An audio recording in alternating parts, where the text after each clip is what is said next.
Banwaan kana Baaw Camarines Sur nakaandam.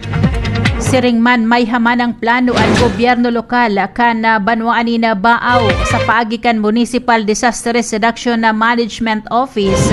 Kasunod ka na pinag-aantisiparan na pagdagsa ka na mga lokal na turista, magin mga dayuhan na magpasiring sa magayon na taanawon sa barangay Antipulo ka na sambitan ng Banwaan. Siringman sa Tinawagan Hills na yaon na makukua.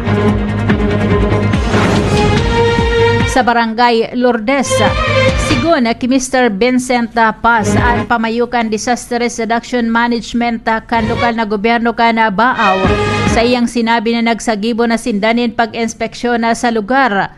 Day pa naggalalaog ana Semana Santa siringman sa indang pigalatag ana mga lakdang para pagandaman ana pig-antisiparan na pagdagsa kan mga turista nga mabisita sa nasambitan ng mga lugar sa Baaw na pigkukonsiderar na tourist destination.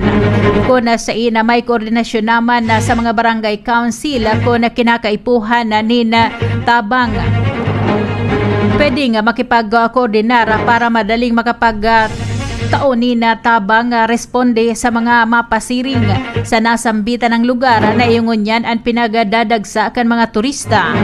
Lokal digdi sa Rinconada area ang magayon na taanawon sa Banwaan ka na Baaw urog nangon niya na summer season. Barreta Express.